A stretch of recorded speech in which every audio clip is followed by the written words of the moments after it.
Hello everyone, आज 26 सितंबर 2025 है।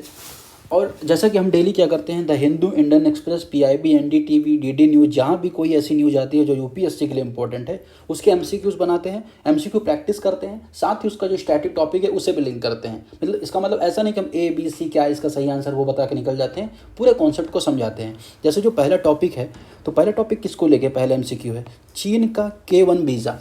अब चाइना ने क्या, आपको पता है कि रिसेंटली जो H1B1 जो वीज़ा है यूएस जिसे इशू करता है, उसमें उसने ऐसा सिस्टम कर दिया कि अगर किसी को जाना है वहाँ पे जॉब करने, सीधी सी बात है, $1000 है उसको पे करने होंगे वन टाइम, हर बार नहीं पर एक बार के लिए। अब ये $1000 बहुत पैसा होता है, ठीक है।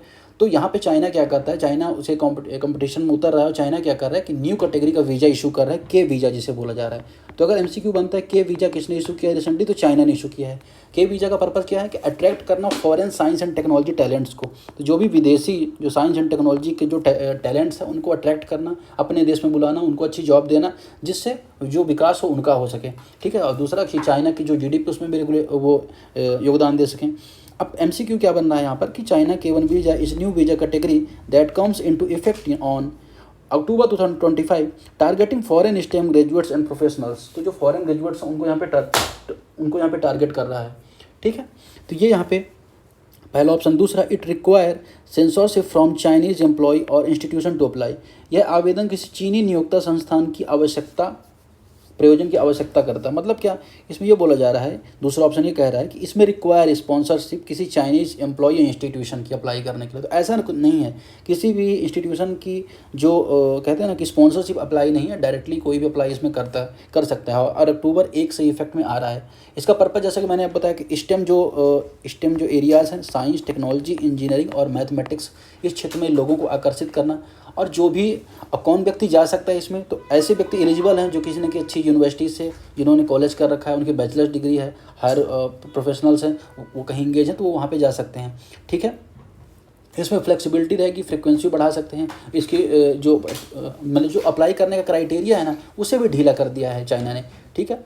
और यहाँ पे कोई भी रिक्वायरमेंट नहीं है लोकल एंटरप्रेन्योरशिप स्पॉन्सरशिप की। तो कोई भी लोकल स्पॉन्सर करे ऐसी कोई आवश्यकता नहीं है।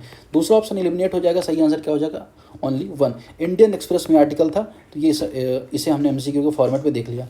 दूसरा एमसीक्यू हम देखेंगे किसके बारे में है, कंसिडर द फॉलोइंग स्टेटमेंट्स। आपको पता है कि लेह और लद्दाख में भी क्या है, जेनजी प्रोटेस्ट हो रहा है। वहाँ पे मांग ये है कि 6 शेड्यूल का दर्जा दिया जाए किसे, लेह लद्दाख को, ठीक है।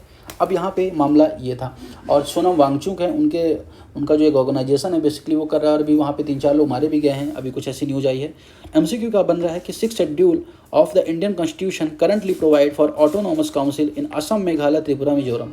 तो छठी अनुसूची के बारे में आपको पता है नहीं पता, ये बात इंपॉर्टेंट हो जाती है कि आखिर 6 शेड्यूल होती क्या है।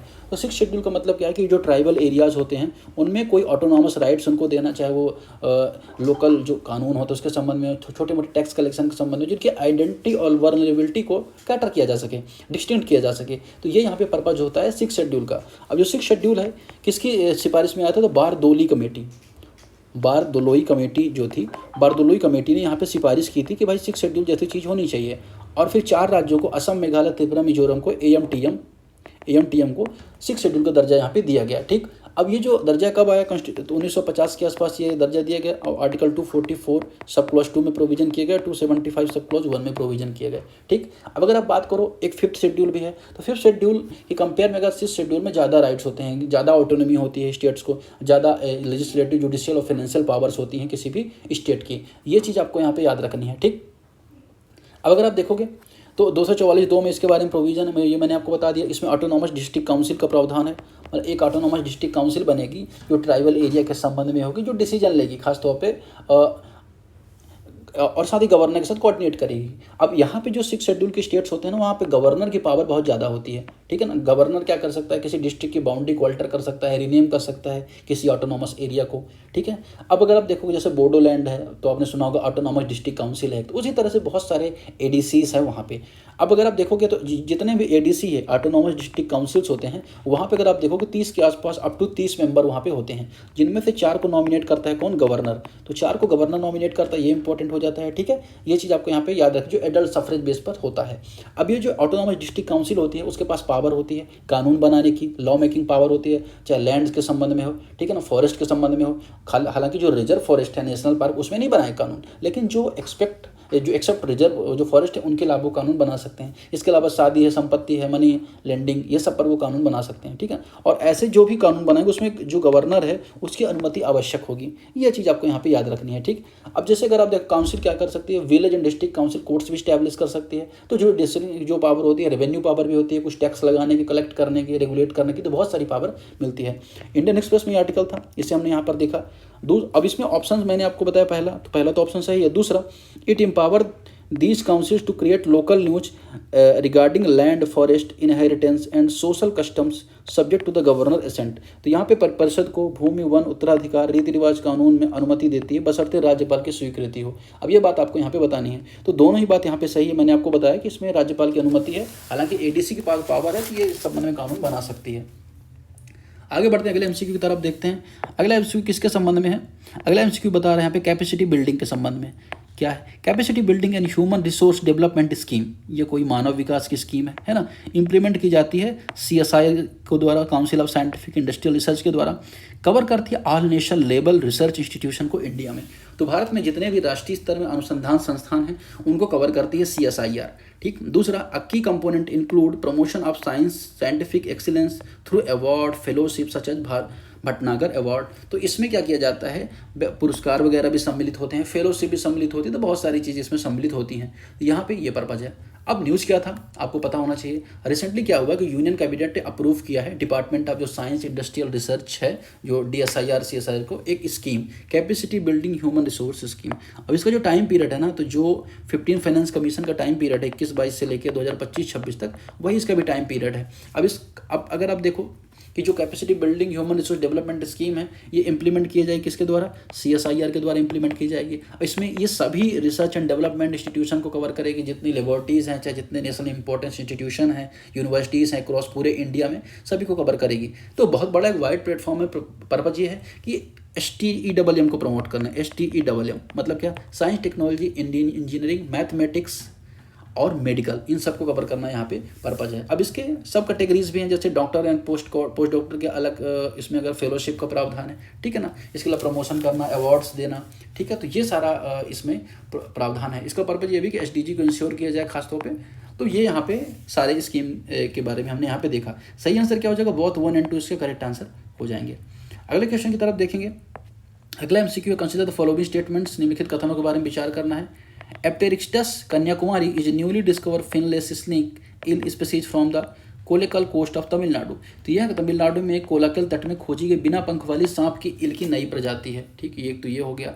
दूसरा यहाँ पे क्या कह रहा है कि जो मोलिकुलर एनालिसिस है using the CO1 gene confirm करता है it is not distinct from any other Apteryxtus species. तो CO1 जो जीन है वो बता रहा है कि अदर जो एप्टेरिक्टस जो स्पीसीज होती हैं उससे अलग नहीं है कुछ भी। अब क्या पता पढ़ा है आपने, नहीं पढ़ा है, तो अब ये यहाँ पे जानना जरूरी है। एक तो खोज तो हुई है, पहली बात यहाँ पे सही है, जो बिना पंख वाला सांप है उसकी खोज हुई है यहाँ पे, ये तो बात एकदम यहाँ पे करेक्ट है। लेकिन अगर आप देखोगे कि इसमें जो दूसरा ऑप्शन बोल रहा है कि इससे भिन्न नहीं है एप्टेरिक्टस जो प्रजाति होती है, तो ये बात यहाँ पे गलत है। ये जो एप्टेरिक्टस जो नॉर्मल जो प्रजाति होती है उससे यहाँ पे अलग है, ठीक है। इसमें बहुत सारी चीज़ें अलग, जैसे इसमें ब्लॉक टेस्ट होते हैं जो इसकी आँख के पीछे दिखाई देते हैं, तो बहुत सारी चीज़ें इसकी डिफरेंट है उससे जो इसकी प्रजाति होती है। तो यहाँ पे इस चीज़ से पता ही चला है। तो दूसरा जो ऑप्शन है यहाँ पे बोल रहा है, जो वो ऑप्शन यहाँ पे एलिमिनेट हो जाएगा। सही आंसर क्या हो जाएगा? ओनली 1। अब आगे बढ़ेंगे, क्वेश्चन नंबर 5 को देखेंगे। क्वेश्चन नंबर 5 बोला है consider the following statements. GST appellate tribunal. तो GST के मामले के बाद जो डिसीजन होते हैं उसमें अपील आपको करनी है, तो GST आपको जाना पड़ेगा। एक न्यू स्टेचुरी बॉडी है with the principal bench in the New Delhi. 31 state bench होती हैं उसकी, तो प्रधान पीठ इसकी दिल्ली में है, और इसकी और भी बेंच है जो स्टेट बेंच भी है 31 के आसपास। The president of tribunal must have experience only as an additional district जज। तो यहाँ पे जो न्यायाधिकरण का जो अध्यक्ष होगा केवल एक एडिशनल जज है, उसका अनुभव रखने वाला होना चाहिए। अब देखिए केवल लगा है तो ऑलरेडी आपको डाउट में तो हो गया कि भाई कुछ तो गड़बड़ है, तो दया कुछ तो गड़बड़ है, इसमें देखना पड़ेगा हमें। अब GST TAT क्या है? रिसेंटली आपको पता है कि जो GST संबंधी मामले हैं उस पर अगर आपको कंप्लेन करना है तो आपको इस अथॉरिटी में जाना पड़ेगा। जो जीएसटी का जो एक्ट आया था 2017, उसी में इसके बारे में प्रावधान कर दिया गया था, ठीक है। अब ट्रिब्यूनल की जो ब्रांच है नई दिल्ली में होगी, 31 और ब्रांच है, इसके अलावा 45 लोकल स्टेशन भी हैं। ये बात भी आपको यहाँ पे पता होनी चाहिए। अब अगर हम बात करें कंपोजिशन की, इसका कंपोजिशन कैसे होगा, तो जो इसका अध्यक्ष होगा, प्रेसिडेंट होगा, पेन थोड़ा सा थिन ले लेते हैं, तो जो अध्यक्ष होगा, प्रेसिडेंट होगा, वो सुप्रीम कोर्ट के जज के बराबर उसकी अथॉरिटी होनी चाहिए, एससी जज के बराबर, ठीक है ना। या हाई कोर्ट का सीजीआई, हाई कोर्ट का सीजीआई, जो हाई कोर्ट का चीफ जस्टिस है, उनकी एलिजिबिलिटी रखता है। वही कोई व्यक्ति अगर आप देखेंगे उन्हें या तो वो सर्व कर चुका, बेसिकली वो जो सर्व कर चुका हो ऐसी पोस्ट में, वही इसमें अध्यक्ष होगा। अब जुडिशियल मेंबर जो कौन से होंगे, तो जुडिशियल मेंबर अगर आप देखोगे या तो हाई कोर्ट के जज होंगे, हाई कोर्ट के जज होंगे, ठीक है, या तो एडिशनल डिस्ट्रिक्ट जज होगा, मतलब कि एडिशनल डिस्ट्रिक्ट जज में उसने क्या किया हो, एडीजी में 10 साल उसने सेवा दे रखी हो। इसके अलावा टेक्निकल मेंबर भी होंगे, टेक्निकल मेंबर तो सेंटर के टेक्निकल मेंबर होंगे, और ऐसे टेक्निकल मेंबर हो जो इंडियन रेवेन्यू सर्विसेज है, आईआरएस के जो ऑफिसर्स होते हैं ग्रुप ए, उसमें लगातार 3 साल तक उन्होंने काम किया हो, एक्सपीरियंस उन्हें खासतौर पे जीएसटी के मामले में। इसके अलावा और भी जो टेक्निकल मेंबर होंगे, वो भी अगर बात करें 20-25 साल, अगर उन्होंने 25 साल के आसपास ग्रुप ए सर्विसेज में काम कर रखा है, वो टेक्निकल मेंबर हो सकते हैं। फिर स्टेट में टेक्निकल मेंबर, वो भी ऑल इंडिया सिविल सर्विसेज का ऑफिसर होने चाहिए, जो वैट या इन सब में काम उन्होंने किया हो। तो इस तरह से अगर आप देखोगे इसका जो और कंप्लीटली सिस्टम है। अब इसमें जो अध्यक्ष है उसके लिए एज लिमिट क्या है, 70 साल है, ठीक है ना, और 67 साल है अन्य के जो सदस्य हैं उनके लिए। अब इनका जो टेन्योर होगा कितने साल का होगा, 4 साल का होगा। ये बात आपको यहाँ पे याद रखना है, ठीक। सिविल कोर्ट के पावर, इनको पावर होती है, ये ऑर्डर इशू करते हैं, हियर कर सकते हैं, केस को सुन सकते हैं, पेनाल्टी लगा सकते हैं, तो ये सब इनकी पावर है। अब अगर आप बात करें जो दूसरा ऑप्शन है, जाहिर सी बात है एलिमिनेट हो जाएगा। मैंने आपको बताया कि सीजीआई चीफ या तो सुप्रीम कोर्ट का जज होना चाहिए या हाई कोर्ट का सीजीआई, इस लेवल के जो उसकी पोस्ट होती है, ठीक है। तो सही आंसर क्या हो जाएगा, 1 यहाँ पे इसका सही आंसर हो जाएगा। अगले क्वेश्चन की तरफ बढ़ेंगे। वेनेजुएला में रिसेंटली क्या हुआ कि शायद अर्थक्वेक, भूकंप आया है, जिस वजह से ये न्यूज़ में था। तो वेनेजुएला 6.2 रिएक्टर का यहाँ पे अर्थक्वेक आया है, 6.2, ठीक है। तो Venezuela border or Caribbean sea and the Atlantic ocean shares land boundary between Guyana, Brazil and Colombia. तो इससे जो है बॉर्डर अपना शेयर करता है।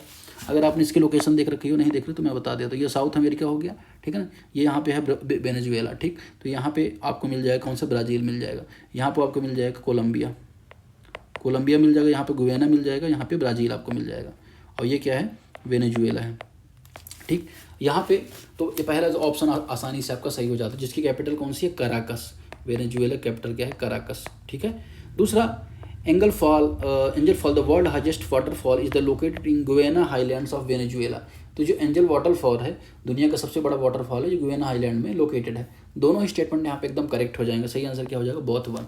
अब इसमें कुछ रिवर्स हैं, जैसे वेनेजुएला में आप देखो रियो नेग्रो एक रिवर, इंपॉर्टेंट रिवर है, जो कोलंबिया और ब्राज़ील के बीच वाटर बनाती है। ओरिनिको रिवर भी है। इसके अलावा लेक मरकाइबो एक बहुत इंपॉर्टेंट लेक है, ये आपको पता होना चाहिए, ठीक है ना। और पिको बोलीवर हाईएस्ट पॉइंट है, पिको बोलीवर कहाँ गया, पिको बोलीवर इसका हाईएस्ट पॉइंट है, ठीक है। ये चीज़ आपको यहाँ पे पता होना चाहिए। तो एंजल वाटरफॉल ये भी है यहाँ पे। ये सारा स्टेटमेंट यहाँ पे सही होगा। यहाँ पे जो घास के मैदान पाए जाए, ठंडे घास का मैदान, उसको लानोस कहा जाता है। लानोस गर्म घास का मैदान, आई थिंक गर्म घास का मैदान होगा, ठीक है। तो सही आंसर क्या हो जाएगा, बोथ 1 और 2 इसका करेक्ट आंसर हो जाएगा। क्वेश्चन नंबर 7 की तरफ पढ़ेंगे। कंसिडर द फॉलोइंग स्टेटमेंट्स, निम्नलिखित कथनों के बारे में बताना है। जो वारकल्ला क्लिफ है, जो वारकल्ला चट्टान है, केरल में एक अवसादीय सेडिमेंट्री रॉक है। फॉर्मेशन हुआ था केरला में, एक्सपोजिंग मियोप्लियोसियन एज। तो मियोप्लियोसियन एज में इसका निकल के सामने आया था। यूनेस्को की हेरिटेज साइट में है, और यह केरल का एकमात्र मोनूमेंट है। अब देखिए, ये तो एकमात्र, केरल में तो बहुत सारे मोनूमेंट हो जाएंगे। तो ये जो मामला है, यहाँ पे कुछ चक्कर दिख रहा है, कुछ इशू यहाँ पे मुझे भी लग रहा है, ठीक है। तो आगे देख लेते हैं क्या मामला है, ठीक है। अगर आगे आप इसमें अगर आप देखेंगे तो सही आंसर क्या हो जाएगा, इसका सही आंसर हो जाएगा 1 अगर हम बात करें कि केरल में और भी बहुत सारे क्या हैं, गिव मी अ सेकंड। हाँ, तो केरल में और भी बहुत सारे हेरिटेज साइट हैं, ऐसा तो नहीं सिर्फ हेरिटेज साइट है। तो वरकाइली जो है मियोप्लियोसिन का है, और ये कहाँ पे है, शिवागिरी थुरुथु में है, शिवागिरी थुरुथु में है, ठीक है। और जो सेडिमेंट्स के बारे में बात हो रही है, ये भी यहाँ पे सही है। और अगर आप देखोगे तो देश का 27वां जियोलॉजिकल मोनूमेंट्स है, और केरला का सेकंड है, ठीक है ना। सही आंसर क्या हो जाएगा, 1 इसका करेक्ट आंसर हो जाएगा। अगले क्वेश्चन में देखेंगे जो सेंट्रल वाटर कमीशन के बारे में, केंद्रीय जल आयोग के बारे में क्या मामला कह रहा है जो केंद्रीय जल आयोग के बारे में। अभी क्या हुआ कि मिनिस्ट्री ऑफ जल शक्ति ने वर्चुअल वर्कशॉप को आयोजित किया। तो क्या कि वर्चुअल वर्कशॉप जिसका थीम था technology for efficient water management. तो ऐसी टेक्नोलॉजी जो वाटर को इफिशिएंट के साथ मैनेज करें, इसके लिए यहाँ पे भी आयोजित किया। और ये किसका पार्ट है, ये सुजलाम भारत समिट का पार्ट है। किसका पार्ट है, सुजलाम भारत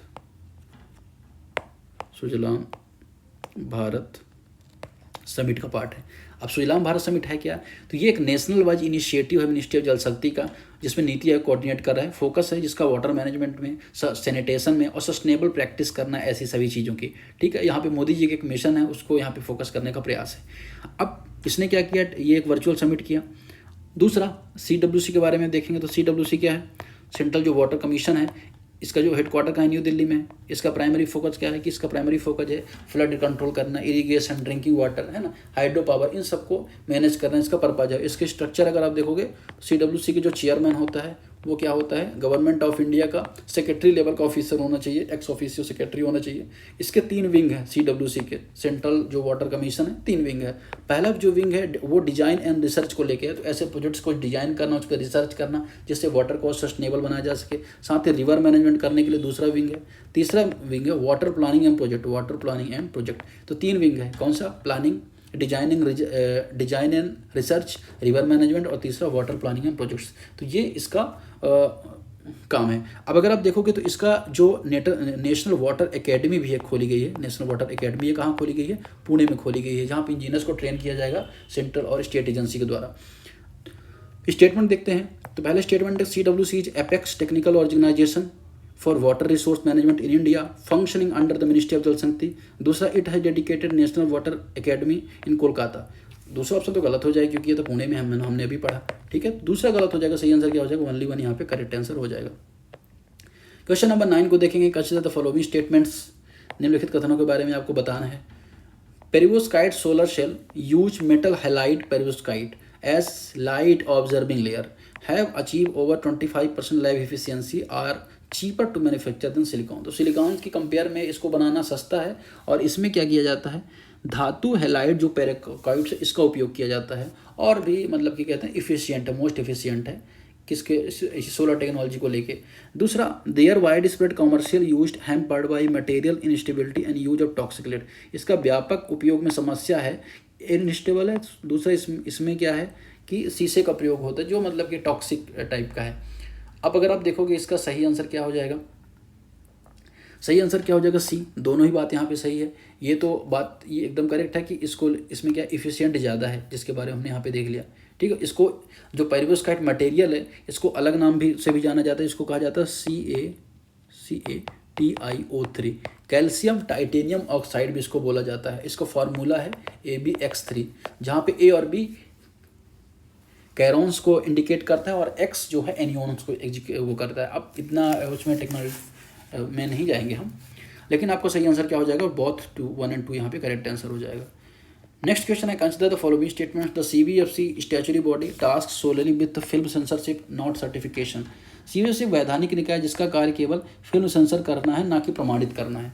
दूसरा, it regional office and spread across the major Indian cities, it work in the government under cinematography act. तो 1952 का जो सिनेमाटोग्राफी एक्ट है उसके अंतर्गत काम करती है। वेरियस हेडक्वार्टर हैं इसके अलग अलग जगह में, मेन हेडक्वार्टर तो दिल्ली में है। अब इसके बारे में आपको सही स्टेटमेंट बतानी है कि क्या मामला। इस पर मैं डिटेल वीडियो भी चैनल में उपलब्ध है, आप लोग देख सकते हैं। मैं अभी इसे आज ही अपलोड कर दूंगा। तो इसका सही आंसर क्या हो जाएगा, ओनली 2। सिर्फ ऐसा नहीं है कि वो सिर्फ फिल्म सेंसर करता है, बल्कि काम इसका प्रमाणित करना है। सेंसर तो करता है कि अगर कोई ऐसा इशू दिख रहा है, जातिगत नेशनल सिक्योरिटी इस तरह कोई इशू है, जिस पर डिटेल वीडियो में आप देखिएगा, तो उसमें मैंने पूरा कवर कर दिया है 5 मिनट की वीडियो में कि CBFC क्या काम करता है, कैसे करता है, क्या क्राइटेरिया होता है। लेकिन इसका सही आंसर क्या हो जाएगा, ओनली 2। ठीक है, तो ये एक्ट एकदम बात यहाँ पे सही है। इसका काम प्रमाणित करना है, सेंसर ये तो करता है लेकिन प्रमाणित करना इसका काम है। ठीक है, सही है। तो आज के डिस्कशन फिलहाल इतना ही, मिलते हैं, थैंक यू।